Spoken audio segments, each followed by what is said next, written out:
अब हम देखते हैं अध्याय 8 प्रश्नावली 2 का पहला क्वेश्चन। ठीक है, अब इसमें क्या निकालना है, हमें कितना कर देना है किसी सरकार को। ठीक है, ये निकालना है। ठीक है, बहुत इजी क्वेश्चन है। क्वेश्चन क्या है, बहुत लंबा है दिखने में, लेकिन क्वेश्चन बहुत इजी रहता है सॉल्व करने में। ठीक है, तो अब मैं क्वेश्चन पढ़ता हूँ। पहला क्वेश्चन है, वित्तीय वर्ष 2013-14 में एक शासकीय कर्मचारी की वार्षिक आय मकान किराया भत्ता छोड़कर 4,10,000 रुपये है। वह प्रति माह 4,000 रुपये अपने सामान्य भविष्य निधि खाते तथा 24,000 रुपया वार्षिक जीवन बीमा प्रीमियम में जमा कराता है। वह 25,000 रुपये का राष्ट्रीय बचत पत्र खरीदता है। प्रधानमंत्री राहत कोष जो 100% कर मुक्त है में 20,000 रुपया तथा एक वृद्धाश्रम में 12,000 रुपया जिसका 50% कर मुक्त है दान करता है, उसके द्वारा वर्ष के अंत में देय आयकर की गणना कीजिए। सभी बचत 1,00,000 रुपये तक कर मुक्त हैं। आयकर दरें निम्न अनुसार हैं। 2,000 रुपये तक का कितना आयकर लगेगा? 0। 2,001 से 5,00,000 रुपये तक का 10%, 5,01 रुपये से 10,00,000 तक का 20%। ठीक है, और शिक्षा उपकर देय आयकर। ठीक है, शिक्षा उपकर मतलब आयकर तो लग रहा है, सरकार जो है उस पर और कुछ अलग से प्रोग्राम रखता है और उस पर अलग से टैक्स लेता है। ठीक है, उसको क्या कहते हैं? उपकर कहते हैं। ठीक है, तो शिक्षा उपकर देय आयकर का 2%, मतलब जितना हम टैक्स देंगे उसका 2% और हमें देना पड़ेगा। किसके लिए? शिक्षा उपकर के लिए। और माध्यमिक और उच्च शिक्षा उपकर के लिए देय कितना होगा? 1%। ठीक है, अब हम देखते हैं, क्वेश्चन में ही 2 मिनट लग गया। ठीक है,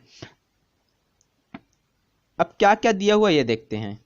पहले तो इसका कर्मचारी का कितना है, वार्षिक आय कितना है? 4,10,000। ठीक है, तो पहले लिख लेते हैं, एक कर्मचारी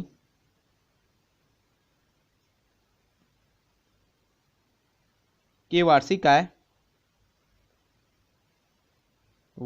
आय कितना दिया हुआ है? 4,10,000। 4,00,000 ये 10,000 रुपए।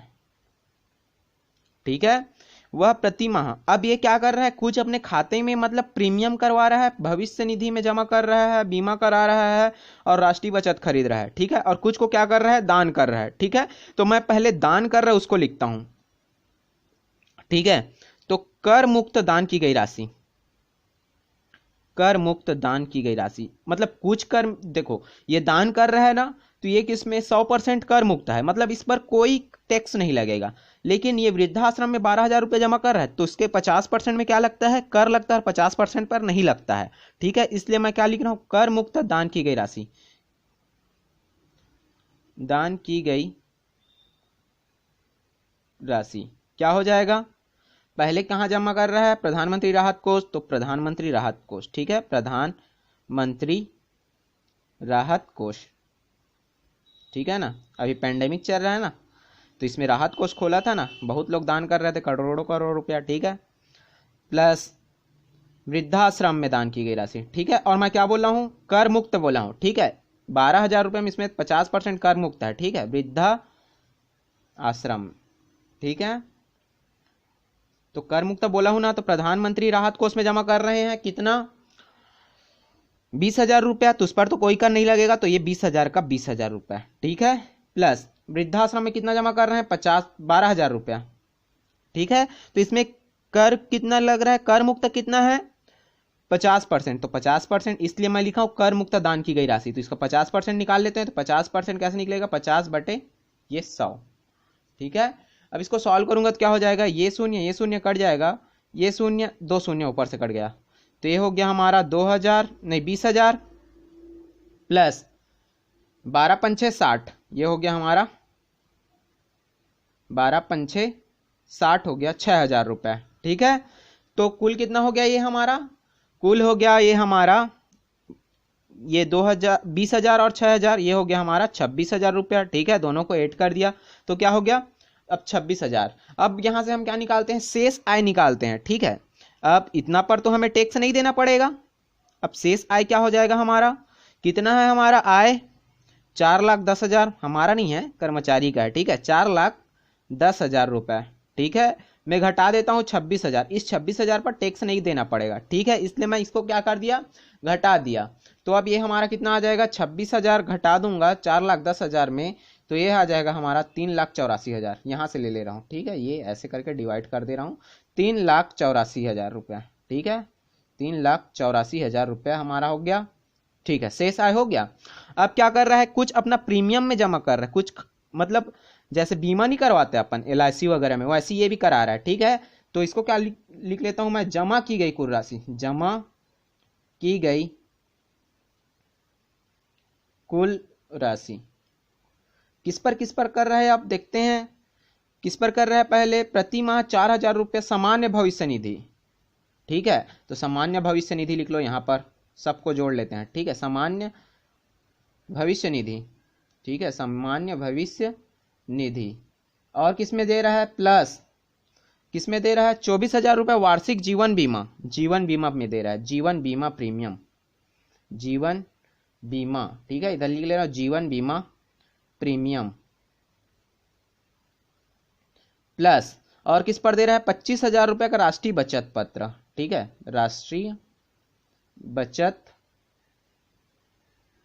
पत्र, ये हो गया राष्ट्रीय बचत पत्र। अब सामान्य भविष्य निधि कितना, 4,000 रुपया प्रति माह बोल रहा है ना, तो इसको एक साल में कितना हो जाएगा, 4,000 गुणित 12, क्योंकि एक साल में 12 माह और प्रति माह 4,000 जमा करता है, तो साल भर में कितना जमा करेगा, 4,000 गुणित 12, 12 बार 4,000 रुपया जमा करेगा, ठीक है। प्लस ये क्या है, जीवन बीमा है, ठीक है, जीवन बीमा प्रीमियम में जमा करता है कितना, 24,000 रुपया, ये 24,000 ये हो गया। प्लस राष्ट्रीय बचत में कितना करता है, 25,000 रुपया, तो ये हो गया हमारा 25,000 रुपया, ठीक हो गया। सबको ऐड कर लेता हूं, 12 चौक ये हो जाएगा 48, 12 चौक 48,000 प्लस 24,000 और 25,000 कितना हो जाएगा, ये हो जाएगा हमारा 49,000, 49,000 हो जाएगा ये, ठीक है, बराबर का बराबर। अब 48 और 49 को जोड़ूंगा तो 48 तो नहीं हो जाएगा, ये 96 और एक 97,000, ठीक है, ये हो गया हमारा 97,000, ठीक है। अब इस 97,000 पर कर देना है या नहीं, ये बोल दिया है पहले से। सभी बचत, ये बचत कर रहे हैं ना अपना, 1 लाख रुपए तक कर मुक्त है, मतलब ये क्या है, 1 लाख रुपए तक कर मुक्त है, मतलब 97,000 1 लाख के अंदर है, तो ये क्या हो गया हमारा, कर मुक्त हो गया, ठीक है। तो अब कितना पर कर देना पड़ेगा, 3,84,000 है, इसमें और 97,000 घटा दो, फिर उतना पर हमें कर देना पड़ेगा, ठीक है। अतः कर योग्य आय कितना हो जाएगा, इधर नीचे लिख ले रहा हूं, ठीक है, कर योग्य आय कितना हो जाएगा, 3,84,000 था, 3,84,000। अब इस पर तो नहीं देना पड़ेगा क्योंकि ये बचत खाते में अपना डाल रहा है भविष्य के लिए, तो उस पर देना नहीं पड़ता है 1 लाख रुपए तक में, ठीक है। यहाँ पर बोला है 1 लाख रुपए तक क्या है, मुक्त है, तो इसमें और क्या घटा देता हूं मैं, 97,000, इस पर भी टैक्स नहीं देना पड़ेगा, तो इसमें और 97,000 घटा देता हूं। तो पहले मैं क्या कर दूं, 97,000 घटाऊंगा, 1 लाख घटा देता हूं, 3,000 और जोड़ दूंगा, 1 लाख घटाऊंगा तो क्या हो जाएगा, 2,84,000 और 3,000 इसमें जोड़ देता हूं और, ठीक है, तो क्या हो जाएगा, 2,87,000, ठीक है, इसको घटा लेना, 2 लाख कितना आ जाएगा, 87,000 रुपये, ठीक है। अब देखते हैं, इतना पर तो हमें आयकर देना पड़ेगा, ठीक है, कर योग्य इतना पर तो हमें क्या देना पड़ेगा, कर देना पड़ेगा, ठीक है। तो 2,87,000 किस रेंज पे आ रहा है, दूसरे क्रमांक पे आ रहा है, मतलब इस रेंज पे आएगा, मतलब 10% देना पड़ेगा, लेकिन हम ऐसे नहीं देखते, ठीक है, 2,87,000 है, इस पर तो आ रहा है, लेकिन इसके ऊपर कितना है, 2 लाख रुपए, 2 लाख रुपए तक क्या है हमारा, कोई आय नहीं दे, कोई कर नहीं देना पड़ेगा, ठीक है, कोई कर नहीं देना पड़ेगा, ठीक है। तो प्रथम 2 लाख रुपए में ना, प्रथम 2 लाख रुपए में क्या है, 2 लाख रुपए, 2 और ये लाख, ठीक है, 2 लाख रुपए तक कोई कर नहीं, ठीक है। तो अब इसको कर कितना पर देना पड़ेगा, 2,87,000 में घटा दो, ठीक है। अब नेक्स्ट पेज ले लेता हूं, ठीक है। तो अब इसको कितना देना पड़ेगा, आयकर बराबर, ठीक है, 2,87,000 है और 2 लाख पर इस पे देना नहीं पड़ेगा, तो कितना हो जाएगा आयकर, 2,87,000, ठीक है, 2,87,000 माइनस 2 लाख पर तो कर नहीं देना पड़ेगा, ये 2 लाख रुपए तक शून्य आयकर है, ठीक है। तो 2 लाख रुपए तक कर नहीं देना पड़ेगा। तो अब कितना परसेंट बाकी पर 10% लगेगा, तो ये 10%, ठीक है। 10% का 10% निकालूंगा, या का 10% लिख लेते हैं, ठीक है। अब ये हो जाएगा आयकर बराबर क्या हो जाएगा, 2,87,000, तो ये हो जाएगा 87,000, ठीक है। 2,87,000 में 2 लाख घटाया का 10%, तो 10% निकाल लो, 10/100। ये एक शून्य कट गया, ये एक शून्य कट गया, कितना बचा, ये हो गया हमारा 8700 रुपए, ठीक है। कितना आयकर आया, 8700 रुपए, ठीक है। अब शिक्षा पर भी देना पड़ रहा है, 2% क्या देना पड़ रहा है शिक्षा पर, और माध्यमिक और उच्च शिक्षा पर 1%। तो कुल शिक्षा उपकर कितना हो जाएगा, 3% हो जाएगा, ठीक है। कुल शिक्षा उपकर, कुल शिक्षा उपकर बराबर 2 + 1 बराबर 3%, ठीक है। अब इस 87,000 का 3% निकाल लो, ठीक है। 8700 का 3%, ठीक है। तो 8700 का 3% क्या हो जाएगा, 8700 गुणित 3/100, ये शून्य ऊपर से 2 शून्य कट गया, 3 × 7 = 21, 21 की 1 हासिल लाई 2, 3 × 8 = 24, और 24 और 2 = 26, 261 रुपया। तो कुल देय आयकर कितना होगा, कुल देय आयकर हमारा हो जाएगा 8700 रुपये उसका हो गया मेन, और 261 रुपये शिक्षा के लिए देना पड़ेगा। तो कितना हो गया, 200 जोड़ दो तो 8,961 रुपये क्या देना पड़ेगा, उसको आयकर देना पड़ेगा, ठीक है। ये कितना हो गया, 8,961 रुपये आयकर देना पड़ेगा, ठीक है। क्या किए हम लोग, सबसे पहले वो कितना दान दिया उसको जोड़ लिए और आय से हटा दिए, ठीक है। और फिर कितना वो बचत खाता मतलब भविष्य के लिए बचाया है उसको हम भी जोड़ लिए, और क्या कर दिए, फिर से जो बचा था उसमें क्या कर दिए, घटा दिए। तो ये आ गया इतना, वो किस रेंज पे आएगा, इस रेंज पे। तो ऊपर वाले में 2 लाख रुपए तक तो कोई टैक्स नहीं लगेगा, तो 2 लाख रुपए तक में कोई टैक्स नहीं लगा, तो हटा दिया उसको भी। तो कितना बचा, 87,000 रुपये। अब 87,000 पर लगेगा टैक्स, तो कितना लगेगा, 10%, तो 10% टैक्स निकालिए 8700, और फिर शिक्षा पर देना पड़ेगा इस 8700 का 3%, तो 3% 261, तो कुल देय आयकर कितना हो जाएगा, 8,961, ठीक है। अब हम देखते हैं नेक्स्ट क्वेश्चन, क्वेश्चन नंबर दूसरा, ठीक है। इसको थोड़ा फास्ट करूंगा, ठीक है। अब तो समझ में आ गया, ठीक। तो यहां पर क्या है, पहले तो आय, सेम क्वेश्चन है, ठीक है। नवीन का वृत्ति वर्ष 2013-14 में वार्षिक वेतन 7,20,000 रुपए है। वह सामान्य भविष्य निधि में 4,000 रुपया मासिक जमा करता है, 20,000 रुपया वार्षिक जीवन बीमा की किस्त जमा करता है, 30,000 रुपया राष्ट्रीय बचत पत्र में निवेश करता है, अनाथ आश्रम में 15,000 रुपया दान करता है, जिसका 50% क्या है, कर मुक्त है। तो उनके द्वारा वर्ष के अंत में देय आयकर की गणना कीजिए, ठीक है। एक ही जगह दान कर रहा है, ठीक है। तो पहले क्या लिख लेता हूं, नवीन का वार्षिक वेतन कितना है, नवीन का वार्षिक आय लिख लेते हैं, ठीक है। वार्षिक वेतन को आय लिख लेते हैं, कितना है, 7,20,000 रुपये है, ये 7,20,000 रुपये है, ठीक है। वह सामान्य भविष्य निधि में, अब नहीं, दान की गई राशि निकालते हैं पहले, दान, कर मुक्त दान की गई राशि, ठीक है। कर मुक्त दान की गई राशि, दान की गई राशि कितना है, 15,000 रुपया। 15,000 का कितना परसेंट, 50%, ठीक है। एक ही जगह दान कर रहा है, तो 15,000 का 50% कितना हो जाएगा, 50/100, किसी का भी परसेंट निकालते हैं तो 50/100, ये कट गया, एक शून्य और कट गया, 15×5 = 75, तो ये हो गया 75 और 2 शून्य, तो कितना, कर मुक्त दान की गई राशि कितना है, 7,500 रुपये, ठीक है। तो शेष आय कितना हो जाएगा, 7,500 घटा दो, शेष आय क्या हो जाएगा, कितना है, इसका आय 7,20,000 है, ये शेष आय 7,20,000, ये 7,20,000 माइनस 7,500 घटा दो, तो ये कितना हो जाएगा हमारा, ये हो जाएगा हमारा 7,1200 नहीं 7,12,500, ठीक है। ये इतना हो गया, ठीक है। अब कहीं कहीं जमा कर रहा है, तो जमा की गई राशि भी निकाल लेते हैं, जमा की गई कुल राशि, जमा की गई कुल राशि, ठीक है। जमा की गई कुल राशि कितना है, क्या क्या है, क्या क्या में जमा कर रहा है, सामान्य भविष्य निधि, ठीक है, सामान्य भविष्य निधि, और प्लस किसमें जमा कर रहा है, वार्षिक जीवन बीमा, ठीक है, जीवन बीमा डायरेक्ट लिख लेता हूं, जीवन बीमा, ठीक है। और किस में जमा कर रहा है, राष्ट्रीय बचत पत्र प्लस राष्ट्रीय बचत पत्र। तो सामान्य भविष्य निधि में कितना जमा कर रहा है, 4,000 रुपया मासिक, तो 4,000 रुपया महीने का कर रहा है, तो 12 महीने का कितना हो जाएगा, ये 4,000 रुपये 12। जीवन बीमा कितना, 20,000 रुपये का, ये हो गया 20,000 रुपया, प्लस 30,000 रुपये का राष्ट्रीय बचत, तो ये हो गया 30,000 रुपया, ठीक है। तो अब 12 चौक 48,000 रुपया ये हो गया, और 30 और ये 50,000 ये हो गया, ठीक है।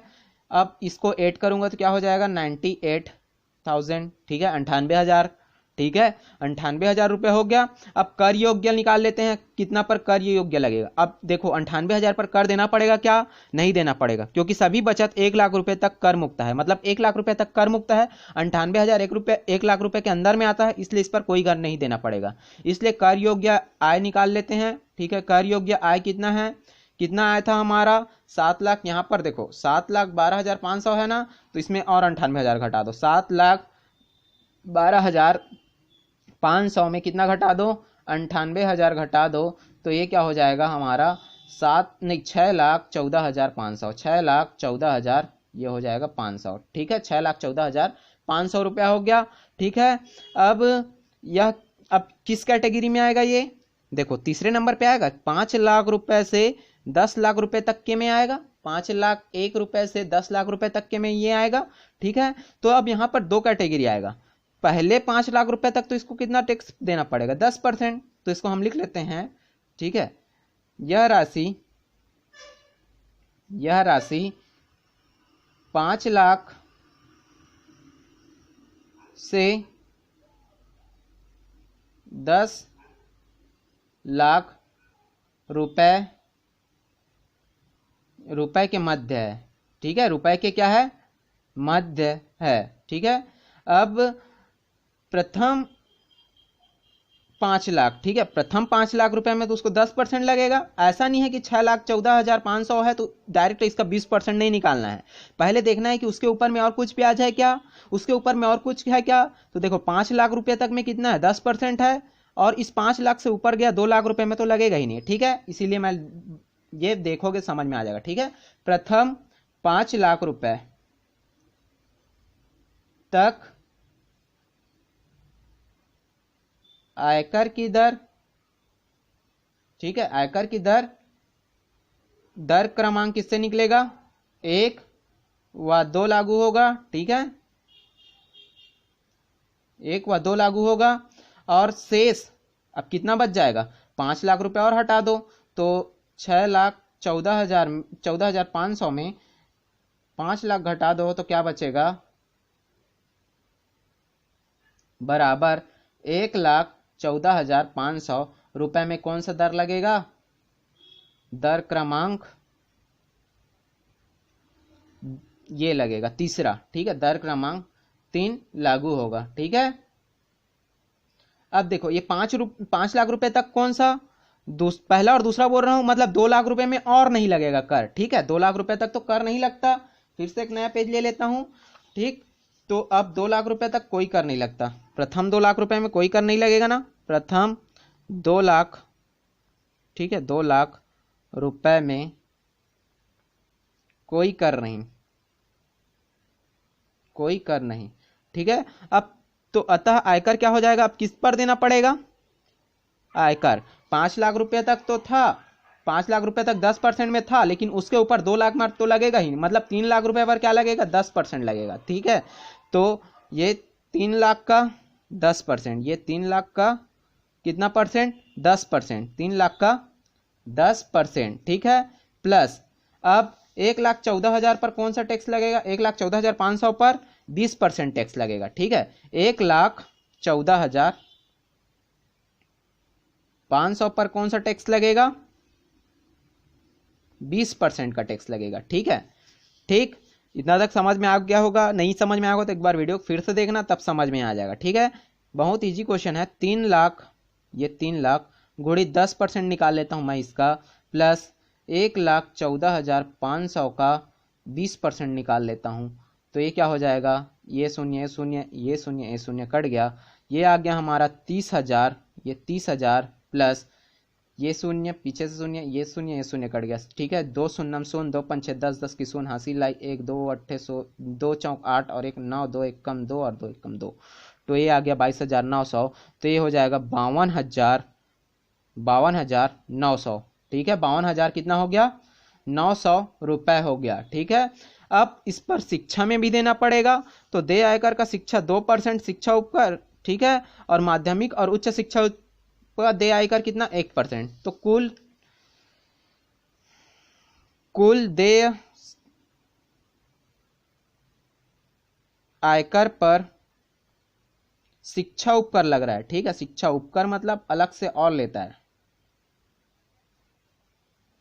कितना होगा 3%, मतलब 2% शिक्षा पर और माध्यमिक शिक्षा पर 1%, तो 3%। तो अब इस 52,900 का क्या निकाल लो, 3% और निकाल लो, तो 3% क्या हो जाएगा, ये 100 कट गया, 3 ने 27, 27 के साथ हासिल है 2, 3 2 ने 6 और 1 8, 3 पंचे 15, 1587 रुपये और हो गया, ठीक है।